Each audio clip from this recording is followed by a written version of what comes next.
I was told in first grade I would never be able to read, never be able to write, probably not communicate very well, probably not go very far in life, or never amount to anything. Okay. Well, later on, I ended up reading now 30,500 books, writing probably 300 plus books now, and traveling 20 million miles. I'm really into financial independence many times over, and I've communicated with billions of people. So what they've told me I was not destined to do or not able to do became the very thing I was blessed to be able to do. Hey folks, Jason Witten here, your host of the Wealth Faculty Podcast, and today I had an absolute mind-blowing treat. Got a chance to sit down with Dr. John Demartini, an absolute legend in the world of philosophy, learning, teaching, human performance. What an amazing conversation we had today. I certainly had my work cut out for me keeping up with Dr. Demartini's concepts and teachings and learnings in the moment when we were talking today. He is commonly known as one of the world's most influential masters of human behavior, a human behavior specialist, and he is famous for studying over 270 ologies around the world from different cultures, different places, and I got a chance to ask him some pretty cool questions today. Some of his background, mind-blowing. If you haven't heard of Dr. John Demartini, take some time, do yourself a favor, get to know him. He left school at age 14, nearly died at age 17. He met a guy called Paul Bragg, which changed the direction of his life. He had some extreme learning difficulties when he was a child, dyslexia, some physical challenges, also overcame those. These days he travels, well, before COVID anyway, travelled nearly every day of the year, over 50 countries in a year where he shares his research and his findings. He's written over 40 books, 50 CDs and audio DVDs. He was featured in The Secret and many other very infamous, famous, whichever way you want to slice this, videos and other teachings and learnings that we've all probably been exposed to at one point. And he presents this program called the Breakthrough Experience, and I've certainly gone through it with my partner, my wife Shay, and it's been amazing. So listen, have a great time today. I enjoyed catching up with Dr. John Demartini and asking him some questions and trying to keep up with his answers. I hope you enjoy this conversation and chat. If you want to track him down, the 3 W's, drdemartini.com. His breakthrough experience is on in May the 1st this year, 2021, online, so track that down. But once again, I hope you enjoy this chat that I had with Dr. John Demartini today on the Wealth Faculty. Take care. Dr. Demartini, welcome to the podcast. Appreciate your time today. Thank you. It's great to be here. Thank you. Fantastic. I know I've attended many of your programs and seminars and consumed much of your material over the last 20 or 30 years for myself. And one of those big values that you always talked about is the value of travel was one of your driving things that you love to do. This year, not much travel going on. How you been handling the lockdown and that for you? I broke last March the 20 million mile mark. Wow. And I landed from Tokyo into Los Angeles, and then we hit lockdown, or whatever you call it, where they started curtailing certain activities. And I was blessed to go from there just a couple of days later into Houston, where my children are living. So I was blessed to get to Houston, and I've been here in Houston, staying here. There's a hotel here that all the hotels were shut down. But this one hotel had done business with me, and they let me stay here. So I had, for 2+ months, a complete hotel to myself. And they took care of me here, and they still taking care of me. And it's just been fantastic. So I can't complain. I got my own driver, my own cook, my own everything. So that's but I'm not driving. I haven't driven in 30 years, and I've not been flying. So I've been Zooming.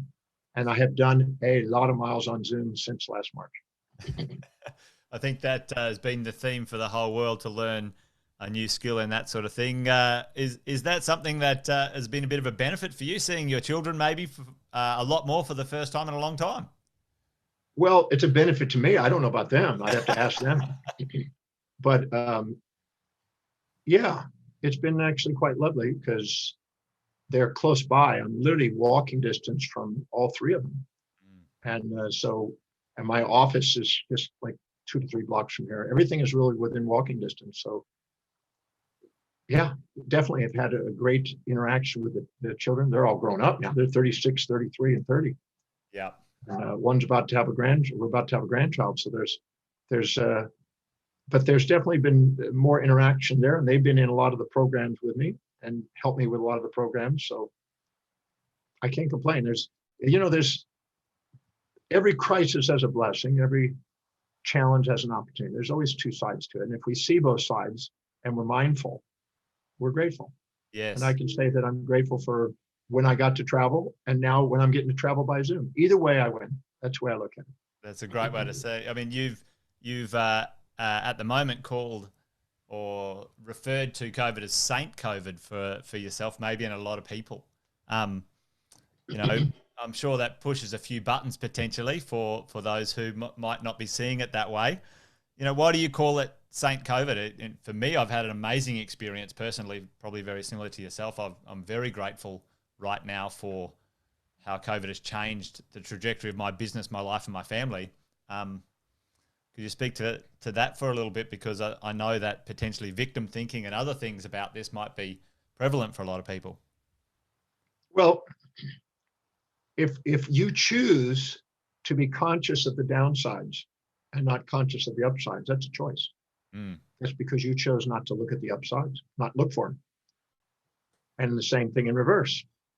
You can make a heaven out of a hell or a hell out of a heaven, as Milton said. And William James said that the greatest discovery of his generation is that human beings can alter their lives by altering their perceptions and attitudes of mind. So I don't see it as a terrible thing. I see it as an event. And now the question is what can we do with this event? Now, right when it happened, the first week and the first month, I sent out a letter to my students around the world, and I asked them to make a list consciously of all the upsides, all the benefits that are happening, and keep them coming and sending them in. And we got 17,000 upsides. And they're pretty astounding. I mean, closer to their family, figuring out they can do business online, there's getting innovation, not having to drive, less pollution. I mean, it just went on and on and on. So I could easily see that there was death and life and transformations. So I'm the kind of guy that says, okay, the things we can control, we control them. The things we can't, we honor them. And we find out how they serve us and we use them to our greatest advantage. So I'm a firm believer that we can call this whatever you want. I can call it Saint COVID, or I can call it Sinner COVID. But I'd prefer to just call it Saint COVID because, frankly, there's great blessings that are also there if we take the time to look. And if we count our blessings and count the upsides to it, we're definitely more resourceful than if we're sitting there becoming victims of our history and not masters of our destiny. Many people are upset because they're comparing their current reality to a fantasy about how it was or a fantasy about how it's supposed to be, instead of actually getting grounded in what's actually occurring factually, and then asking how specifically is this factual situation, how is it helping us get what we're striving for in our life?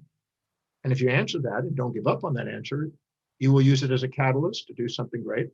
And I've done my best to share that, approach to thinking on every medium. We reached 250 million people last year, just in 2020, since COVID started. Wow. With that idea. And the thank you letters by the tens of thousands have been very, very, saying that it's helped them see things from a new light and get them. It's almost like Viktor Frankl in a concentration camp.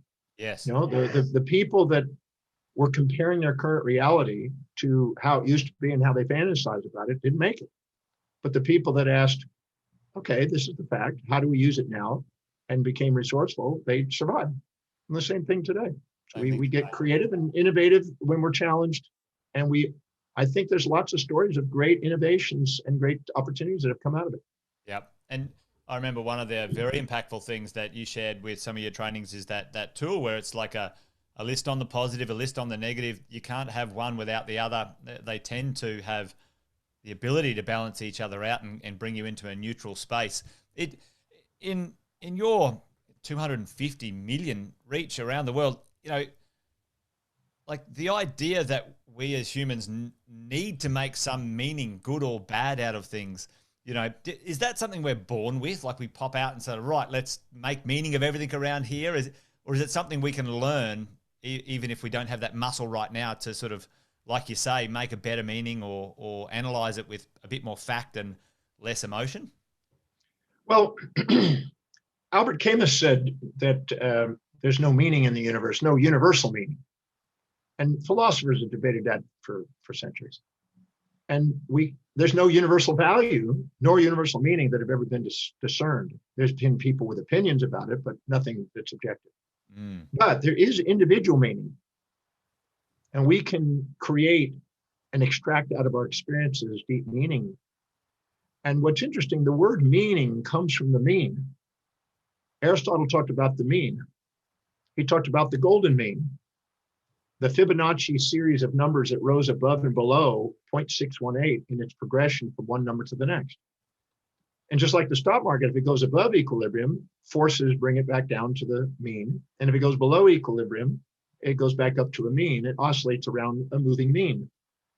So extracting meaning out of experiences is using your intuition to become cognizant of the unconscious information that's before you that you're overlooking. In other words, when you're infatuated with somebody, you're conscious of the upsides and blind to the downsides, unconscious and ignorant of the downsides. And we've all had a fatal attraction, probably like Michael Douglas, playing close. Woke up with a psycho next to us. We've also had moments where we resented somebody and we're conscious of the downsides and unconscious of the upsides. Well, when we're conscious of the upsides and we're infatuated, we've got a little whispering voice inside called our intuition trying to say, too good to be true, keep your eyes open. Most women know this immediately if you say that to them. And the same thing, if all of a sudden you've been through a real crazy situation with a crazy man or woman, your intuition is saying there's got to be a purpose and meaning to this. Why is this happening? So we have a built-in homeostatic negative feedback loop, you might say, inside our psyche to balance out our brain chemistry, our brain electronics, and to extract out the mean out of either of the polarities of our misperceptions, our subjective biases that we project onto the world. And so mindfulness is when you actually put the two together. When your conscious and unconscious are put together at the same time and you see both sides, you're mindful, you're fully conscious. And meaning and inspiration and mindfulness and equanimity or objectivity are really synonymous. So I think we have a built-in homeostatic, psychological, and neurochemical, neuroelectronic system striving for that innately within each individual.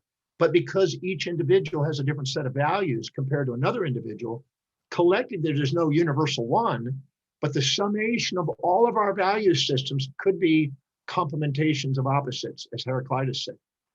And Parmenides said, if you take those two sides and put them together and extract meaning out of it, you have love. And Plato said, it seems like the whole thing is for the sake of love. In your work, you say that values drive your voids, and, talking about love, if you don't have it, you're chasing it. If you do have it, you're looking over the fence potentially at something more exciting, those versions of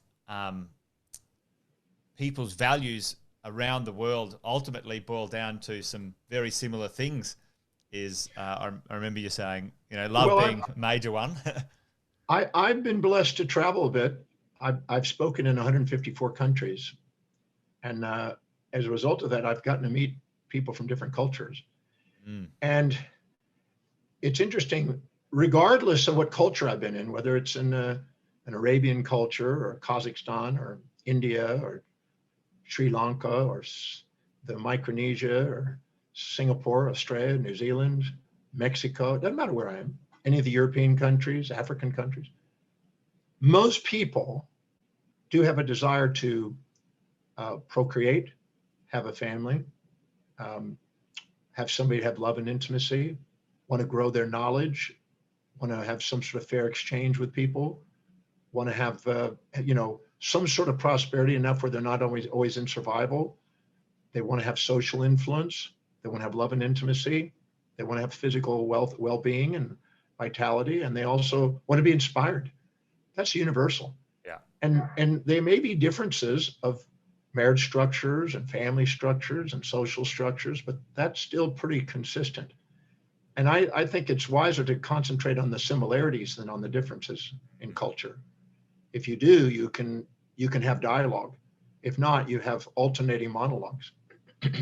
And do you see that, like, and that's one of the things I was going to ask you, like, do you see the role of social media, the connectivity of the world, enhancing that in a good way, or, in a negative way? It's almost putting, a choice or a, bad or good on that right now. But do you see the role or the enhancement of that being able to, add value to the future if we do that right? Well, social media is neutral. It's neither good nor evil. It's how we use it. Yeah. I try my best to, put information on social media that assist people in mastering their lives. So I do my best to do that. And I'm sure there's some people that don't like what I have to share. That's inevitable. But I think overall that's contributive. But there's also misinformation being used. And it's each of us as a responsible individual to either live by foresight and mitigate the biases that we have and see things objectively, or to be trapped with misinformation and subjective polarization and, you react. If we react, we're going to have impulses towards or instincts away, and we're going to be booming or glooming. And I think that, that which circulates the most usually has the least value. So dig deeper and go to find whatever complementary opposite is, and find both sides of an opinions, so you can put the opinions together like a dialectic and come out with something that's more of a synthesis and objective. If you do, the social media can be useful because you can find all that on there. Yeah. Mark Penn wrote a book called Microtrends, and showed that everything that's on the internet is counterbalanced by its opposite on the internet. So you can find data pro this, anti this, if you look. But if you only see one side with your own bias, then the social media is just going to accentuate your bias. And you see that quite often with the highly polarized sensationalism that you get. But that's not wisdom. That's survival thinking and not thrival. Yeah. And your significant studies in the last 30, 40 years and even longer, the ability for you to sort of find some knowledge and synthesize that into some of the learnings that you teach people, where would you encourage, those now starting to sort of hear some of your wisdom and say, well, maybe there's something in this. Where would I start? I mean, observing the pictures behind you, the whole library there. I mean, I in my head, I'm thinking of your mind like a massive library like that. You've had so much information absorption. Where would someone start right now if you were talking to someone in the beginnings of this consciousness? Where would I start? There's a lovely initial two volumes of a series of books by Britannica called The Great Ideas, The Great Books of the Western World. And in there is Syntopican Volumes 1 and 2, the first two books. And it's a synthesis of the greatest ideas promulgated by the greatest minds that lived over the last 2,700 years, starting with Thales, the Greek philosopher, all the way till what we have today, at least until the 60s. So that's a great two-volume text that's an introduction to the most important topics that an individual who wants to master life can pursue. In doing so and reading it, I believe, because of the way it's structured, with the dialectic in mind. It will help your mind train yourself to discern and, in a sense, extract out of the information that surrounds the individual that objectivity that they search for, so they can ground themselves and get a foundation of knowledge that they can build their life on. Because sensationalisms of one extreme only lead themselves back to their opposite extreme. And this has been known in Taoist ideas and in Buddhist ideas, and even in Heraclitus, as I said, he said that all pairs of opposites have a hidden unity that underlies them. So if you go subjectively into a bias, which is a survival strategy of perception, you're automatically going to obscure and live in the illusion, you might say, instead of actually getting down to the hidden order inside the apparent chaos. And so I think that's a good 2 volumes to start with. If a person will devour those, it will train their mind to be able to pick out of the barrage of misinformation and opinions and polarizations of perception. I've studied 299 different disciplines. And as I go down there, the first thing I do is I go find the founder of that discipline, because they're usually the most creative, innovative, daring individual, the unborrowed visionary that came to a new perspective. Yeah, great. And then what I do is I go there and then I follow from that point forward historically. And you can see the pairs of opinions like a dialectic, a syncretic evolvement of these pairs of opposite opinions, criticizing and praising the opinions of the master who's initiated this. And so when you do that, you can discern these 2 sides and pick out those obscurities in their own perceptions and see the wisdom that's sitting there. And I think I found that in every discipline, anthropology, archaeology, chemistry, math, physics, doesn't matter. There are different views, but ultimately we're trying to balance an equation and be accountable in our perception to have an equanimity of mind. You know, I think that's the ultimate state of fulfillment when we finally, because if we're infatuated with an idea, we're blind to its downside. Yeah. And if we're resentful, we're blind to its upside. So we have ignorance and blindness when we have an impulse towards or an instinct away from things. But when we're poised and present, we're powerful and we're purposeful. And that's when we've embraced both sides and we set a real objective, not a fantasy of escape or seek. So I'm a firm believer in that. That's a good educational start. Fantastic. I love that. Find the founder and start from there, because really, you know, often potentially messages get augmented or detoured along the way. We might end up with something very different to what the original founder might have wanted to communicate. Well, you know, I studied studying Gilbert when it came to magnetism, and I studied, you know, Lewis when I was studying some things on atoms and molecules, and Democritus, and I mean, the farther you go back, the more intriguing it becomes, and it builds a foundation. And I think that helps, because the more approaches or disciplines you go and explore, the more you see a universal scheme, a universal design in things. And the more you get that universal design, the higher the probability of being able to discern the subjective biases that are being introduced by people with opinions and various schools of thought. And that will help you distill that wisdom through the ages and put it into operation in your daily life.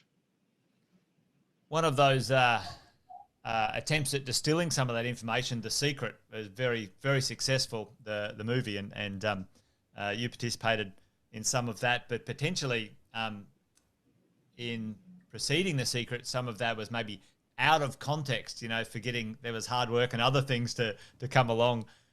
Could you speak to that for a moment? Because, you know, it's certainly an experience that I'm having, you know, employing over 100 people in my business, and younger people now are always looking for a hack, a shortcut, a something to, you know, to make it easier, faster, quicker.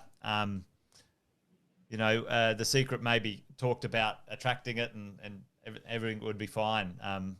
What did we miss? We have in our brain layers, you might say.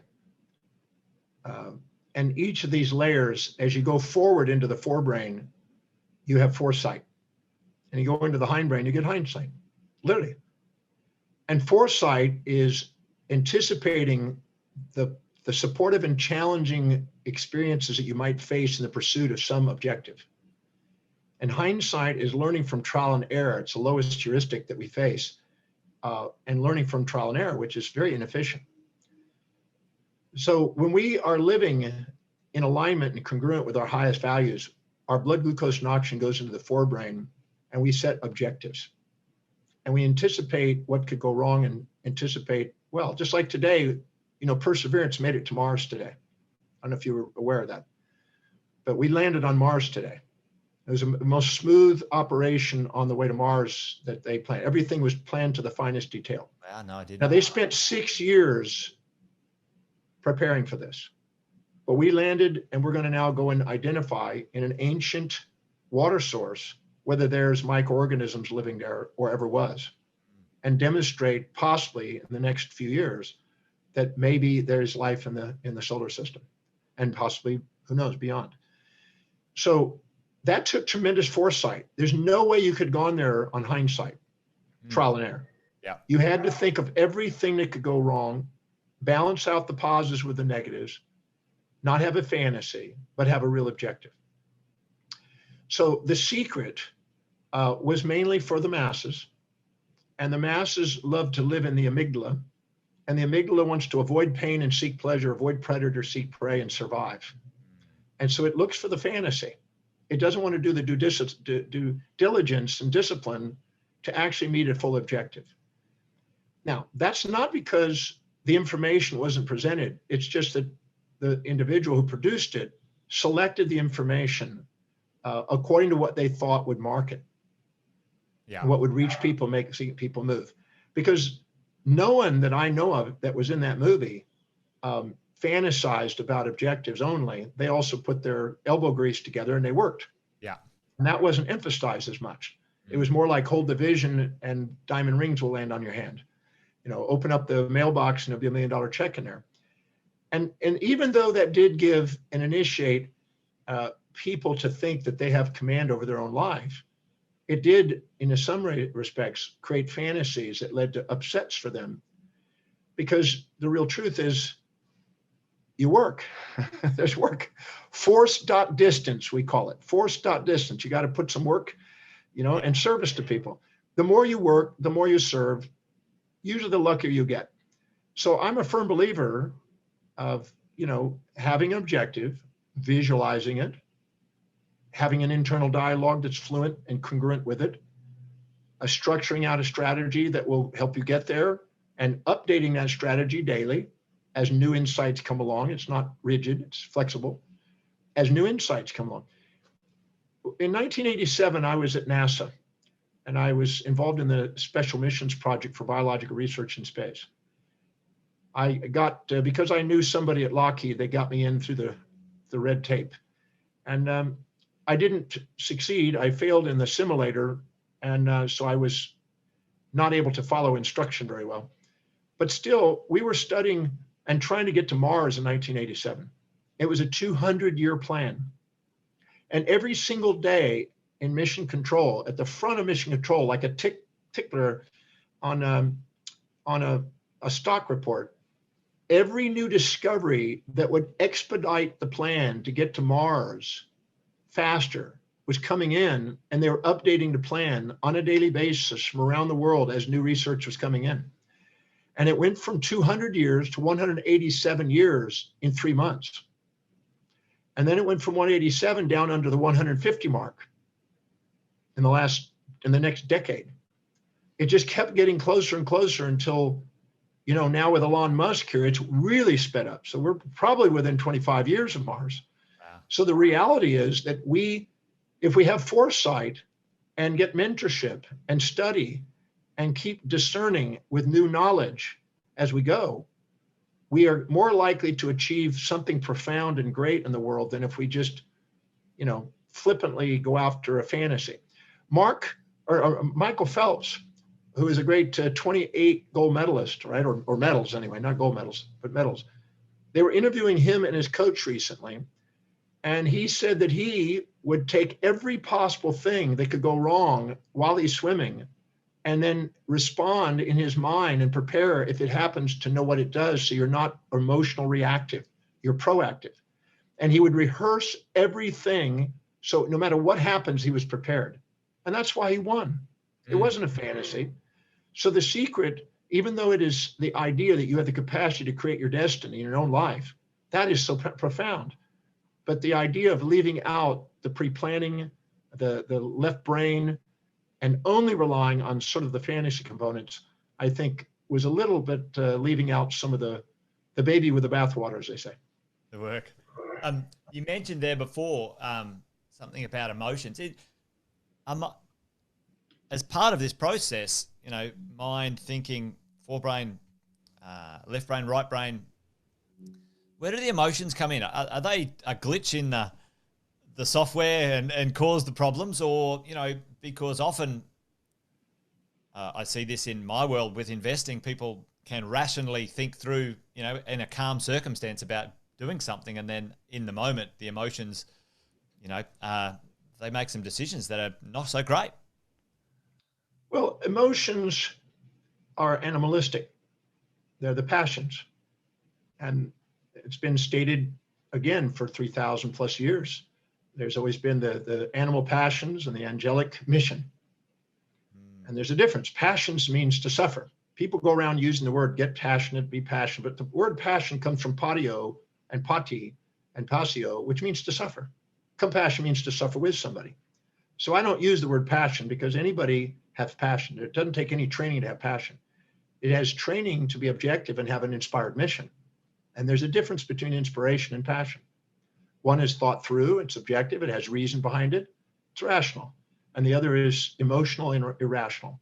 Systems one thinking is emotional, and systems two, you might say, is rational.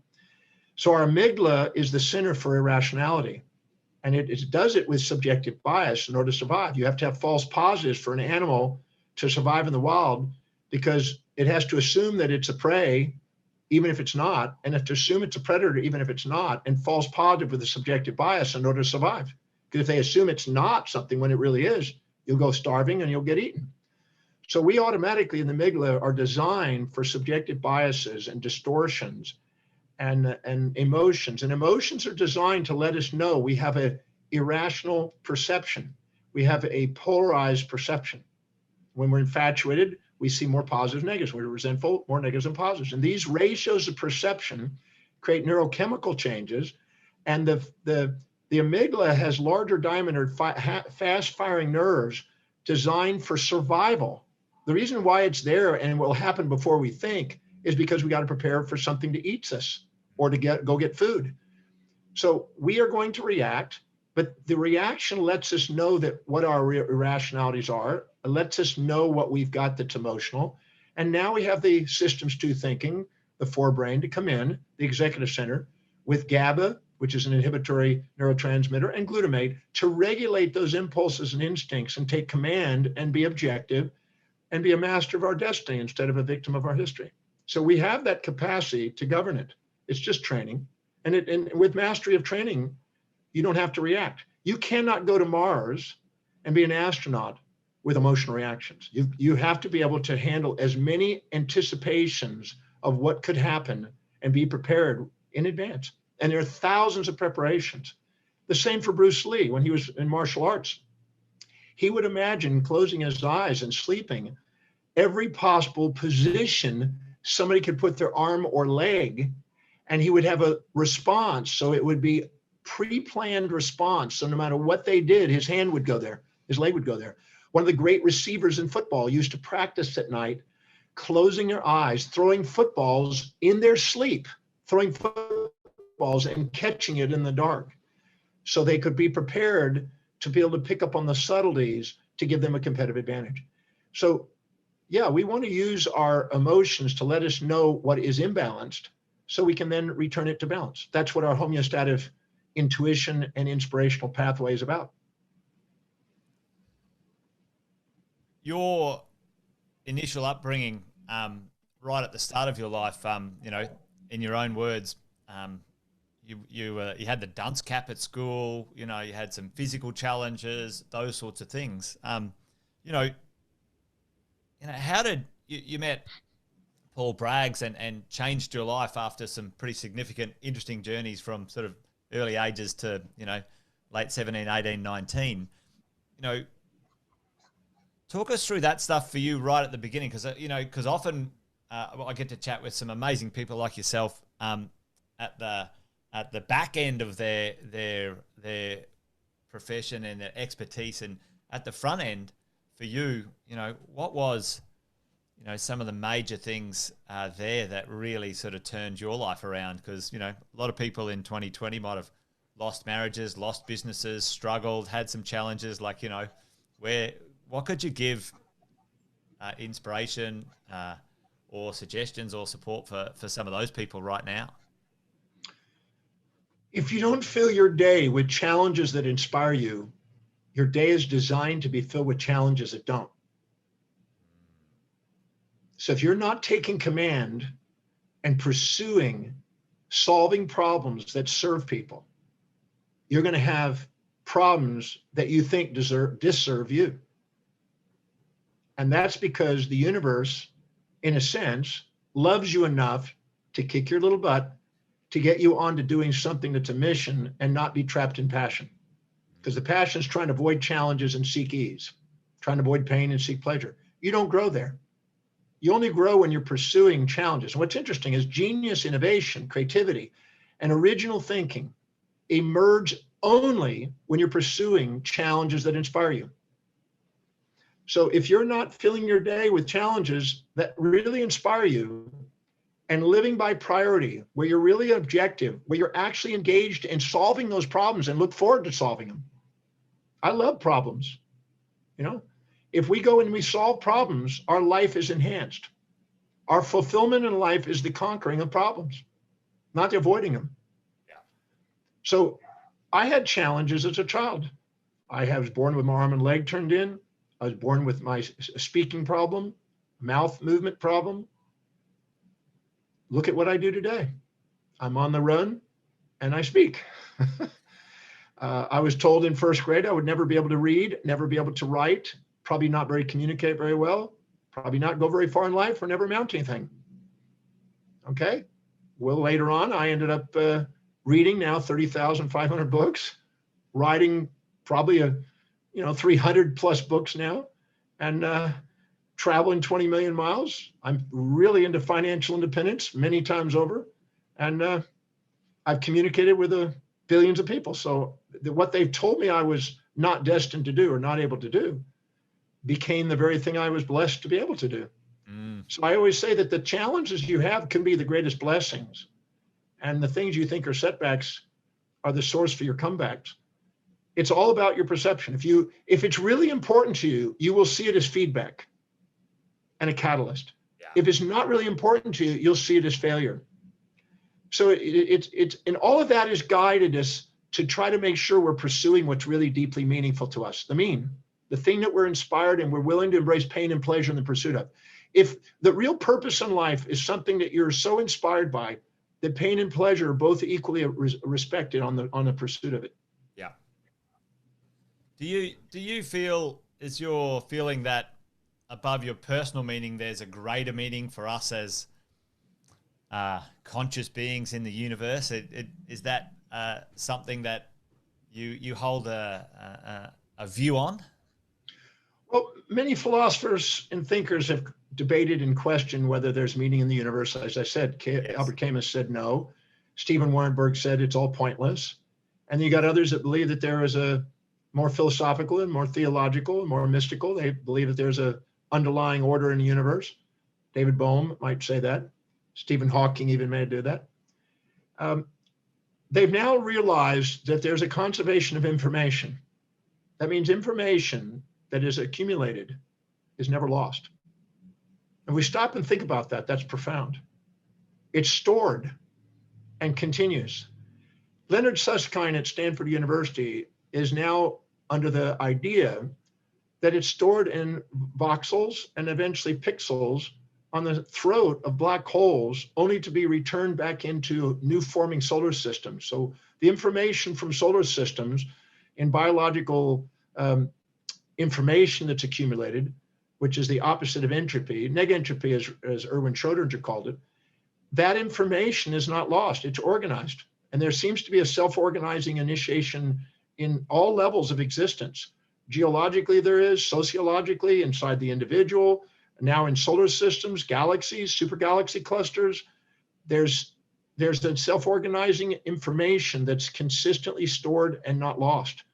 If that's the case, which appears to be the case, then there may actually be an evolvement somehow in the universe and a transformation. We may be living in an eternally transforming universe that's constantly evolving. And now there's information right now in solar systems in the Milky Way that look like they're not following the guidelines of what normal gravitational poles are. And that looks like they're having radio jets come on and off to steer them above and below by magnetic fields around the Milky Way. And if this is the case, if this turns out to be true, then it means that there's an intelligent movement of these stars for some neutralizing purpose, and they're coordinating this magnetically across the galaxy. If this is the case, we may find out that there is, as Albert Einstein said, and he said on a daily basis, it's enough for me on a daily basis to contemplate the mysteries of the intelligence that permeates the universe. So he was a panpsychic, and there's many physicists and many great philosophers that were panpsychics that believed that there was some sort of a underlying field of intelligence, a mind field that underlines the very foundation of space-time, energy, matter, and the strong nuclear, weak nuclear, electromagnetic and gravitational forces or distortions of space-time. So we may actually have an intelligence that's here. Some people may have personified it and called it God. I just got to be filmed in a new movie that's coming out with Stephen Hawking. And it's his last filming before he passed, basically. And we got to, and it's on the life and death, on eschatology of people and on the universe itself. Is it alive or is it dead? Does it really ever die? Is it continuous? And we're addressing those issues on a scale of human. Is our consciousness ever really beginning or ending? Yes. And is the universe ever beginning or ending? This is an interesting discussion that we'll be having in this movie.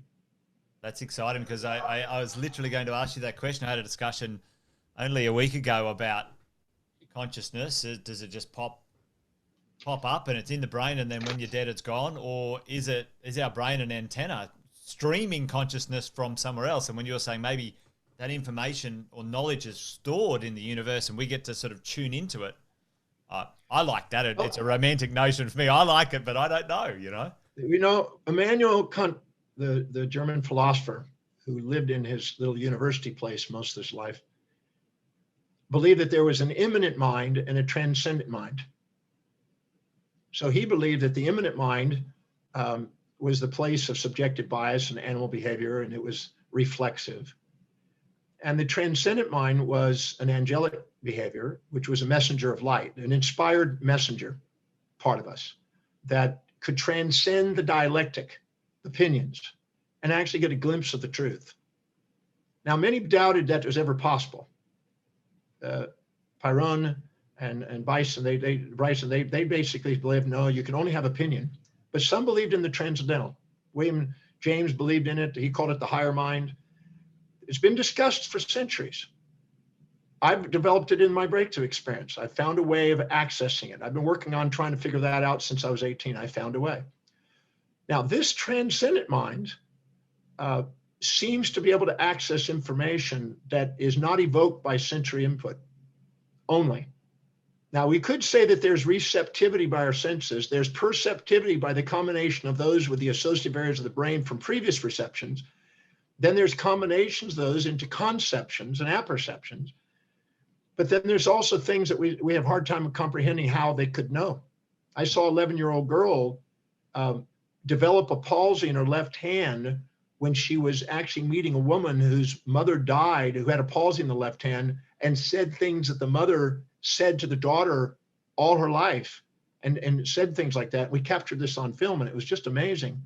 And she got really present with each other, these people, and she accessed this transcendental state.